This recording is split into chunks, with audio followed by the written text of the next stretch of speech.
Salve, salve! Seja bem-vindo para mais uma aula do Professor Rafa e hoje a gente vai conversar um pouco sobre a introdução à genética mendeliana. Meu amigo, um dos assuntos mais importantes para as provas de vestibulares do Brasil inteiro. A gente começa agora uma grande sequência de aulas que vai trabalhar sobre esse tema.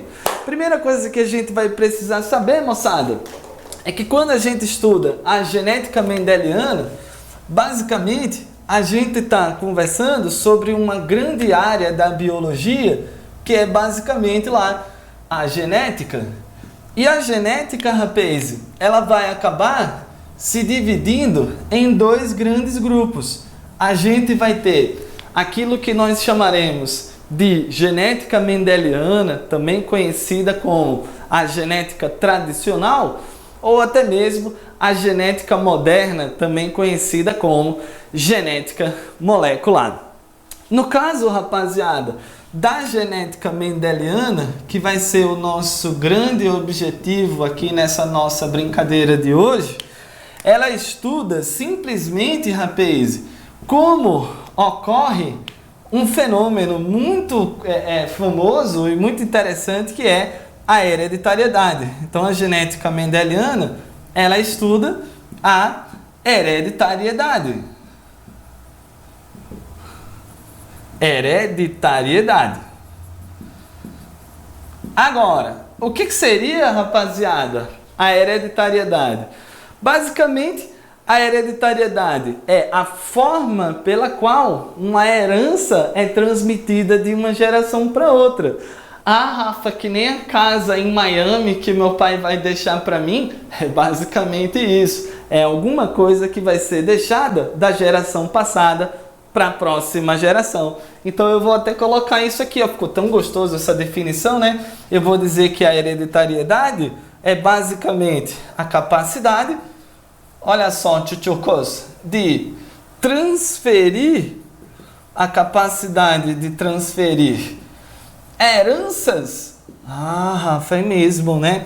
É verdade. Transferir heranças de uma geração para outra. Ah, tá, entendi.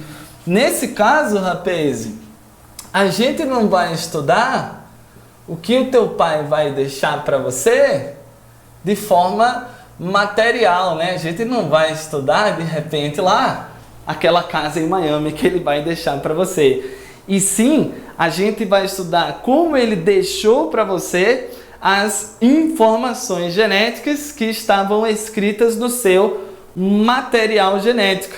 Inclusive, rapaz, quem estuda esse material genético é uma outra área da genética, é conhecida como genética moderna, também conhecida como genética molecular. Então, na genética molecular, a gente estuda a herança. A gente estuda, olha que gostoso isso aqui, ó, a herança, fofinhos. Rafa, que herança é mesmo que a gente está conversando aqui? Mano, a herança é o material genético, que no caso dos seres vivos, de uma forma geral, o material genético ele vai estar inscrito na molécula do DNA, tá? Então eu tenho duas áreas, a genética mendeliana, que estuda a hereditariedade, e a genética molecular, que estuda a herança. A genética mendeliana vai ser o nosso grande foco aqui nesse bate-papo, tá? Uma observação importante, vamos fazer um breve histórico aqui, rapaz? Um breve histórico da hereditariedade. A gente vai entender algumas coisas importantes para que a gente possa finalmente entender como é que a hereditariedade funciona, tá? Então, um breve histórico da hereditariedade. Tchutchucos, todo mundo se pergunta, né? Isso é uma questão inerente à civilização humana desde muito tempo. Todo mundo se pergunta como é que um descendente é tão parecido com o seu ancestral, né? Como é que eu tenho um filho e esse filho traz uma série de características muito parecidas com as minhas, né? E para tentar responder essa pergunta surgem, né, inúmeras hipóteses, inúmeras teorias. E a primeira grande teoria que a gente vai trazer aqui, ela começou a ser discutida há mais ou menos 300 anos antes de Cristo. Foi um camarada conhecido como Aristóteles, bem como vários outros filósofos daquela época, que começou a tentar explicar como é que esse lance dessa hereditariedade funciona. Aí, rapaz, olha só que sexy a explicação que o Aristóteles deu. O Aristóteles dizia, rapaziada, que o homem determinava sozinho as características dos descendentes. Aí você deve pensar, ah, nossa, Rafa, mas isso é uma ideia muito machista, isso é um absurdo. Mano, até é, né? Mas eu diria que era uma hipótese muito mais pautada em falta de informação do que em machismo propriamente dito, né? E quando a gente observa uma relação sexual, a gente só vê a ejaculação masculina, né? O líquido reprodutivo masculino é muito mais evidente do que o feminino. Então era intuitivo para a galera daquela época imaginar de repente que apenas o homem, apenas aquele líquido em questão, determinava as características lá do little tchutchuquinho que ia nascer. Então eu vou colocar aqui, ó, e dizer que para essa galera nessa época, apenas o homem, Rafa, verdade, ó, determinava as características dos descendentes.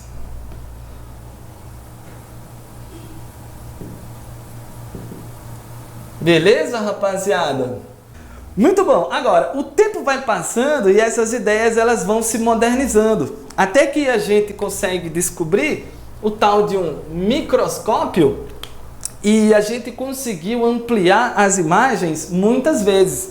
E a gente ficou muito curioso, né, rapaz, para descobrir o que existiam em várias estruturas, e uma delas era o sêmen, aquele líquido reprodutivo liberado pelo homem durante a ejaculação.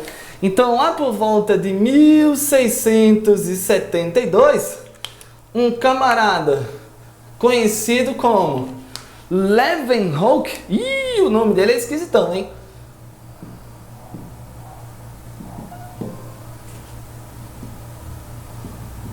Leeuwenhoek, esse camarada, rapaziada, se perguntou, tá, mas o que tem dentro desse líquido que determina lá as características dos descendentes?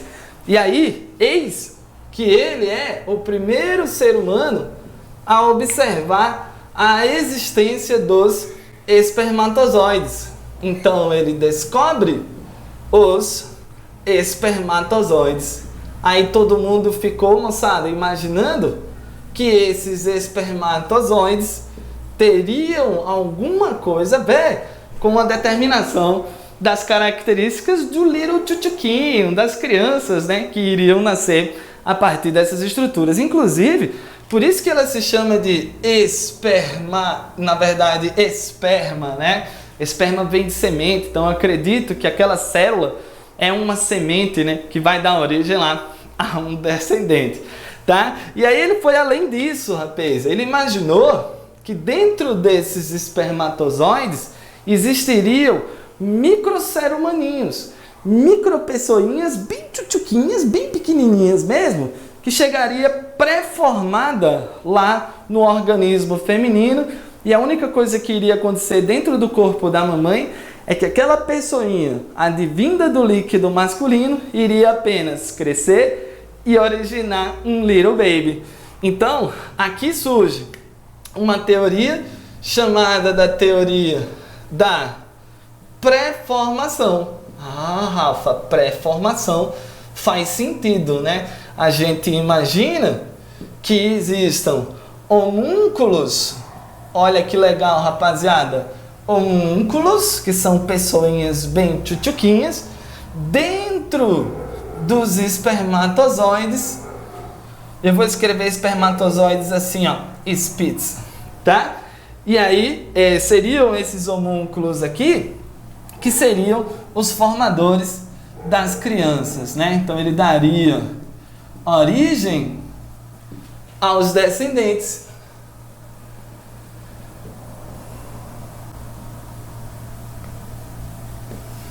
E aí, mais ou menos na mesma época lá do Leeuwenhoek, logo depois que ele descobre o espermatozoide, outros pesquisadores começam a entrar na brincadeira. Isso já, moçada, lá por volta de 1675, um médico inglês conhecido como Harvey, estudando, rapaziada, um grupo de pequenos mamíferos, ele percebe a participação do óvulo na brincadeira. Perceba que até agora a única menção que era feita ao processo reprodutivo era em relação lá aos espermatozoides. Mas quando chega o Harvey, moçada, ele percebe, cara, o espermatozoide sozinho ele não funciona não. Ele tem que se associar a uma outra célula, que no caso seria uma célula feminina, e batizou de ovo, ou até mesmo, como conhecemos hoje, óvulo. Então lá vem o Harvey, moçada, e descobre a participação do óvulo, descobre a participação das tchutchucas no processo reprodutivo, que até então as meninas eram apenas meros forninhos que iriam lá fomentar e desenvolver a criança, que seria determinada pelo macho, né? Então você vai ter a participação do óvulo na formação dos descendentes. Beleza, rapaz? E aí perceba que a gente já está chegando a uma configuração muito parecida com o que a gente conhece hoje, né? O lance do espermatozoide, o lance dos óvulos. Tá, Rafa, mas a gente ainda não conseguiu responder a pergunta inicial. Qual que era a pergunta inicial mesmo, rapaz? Ah, lembrei. Como que um descendente teria características semelhantes ao de seus ancestrais? Então, no meio dessa confusão toda, rapaz, lá já por volta do século XIX, já deu um salto aqui, né? Já tô em 1800 e lá vai fumaça, né? Então eu já vou dar um salto aqui para o século XIX. Nesse período, os microscópios já tinham amadurecido o suficiente para a gente conseguir ver as células com clareza. A gente já conseguia ver os óvulos com clareza, o espermatozoide com clareza. E lá a gente não chegou a encontrar pessoinhas, né? Homúnculos aí na brincadeira. Nem a gente conseguiu encontrar mini órgãos, como alguns outros autores propunham que existiam dentro dos espermatozoides. Inclusive, essa teoria é chamada de teoria da pangênese. E quem encabeçou essa ideia foi o Charles Darwin, que começou, inclusive isso no século XIX, né? Achando que de repente lá cada espermatozoide traria um mini órgão e que eles se uniriam lá durante o desenvolvimento do Little Tchutchuquinho, mas tudo isso foi descartado. É aí que chega um camarada conhecido como Carl von Baer e ele diz o seguinte: rapaziada, vamos desistir desse negócio de seromaninhos, vamos desistir desse negócio de mini órgãos. Cara, dentro dos gametas masculinos e femininos tem coisas muito pequenas que a gente não consegue ver, mas que de alguma forma elas determinam as características dos descendentes.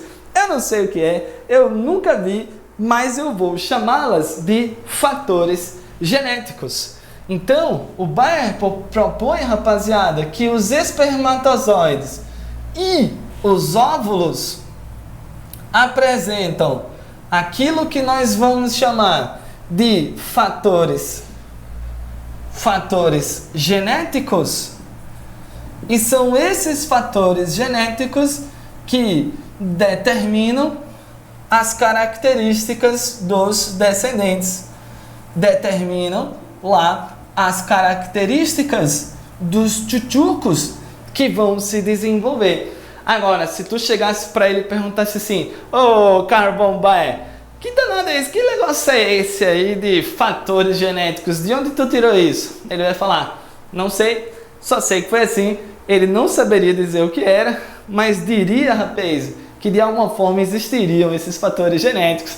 Valeu, tchutchucos! Então essa foi a nossa grande introdução à genética mendeliana. Nas próximas videoaulas a gente volta falando sobre ele, o astro-rei, a grande mente por trás da genética tradicional, o famoso Gregor Mendel. Ah, moleque, muito importante falar sobre o Mendel, mas por hoje a gente vai ficando por aqui. Um grande abraço e até a próxima. Falou!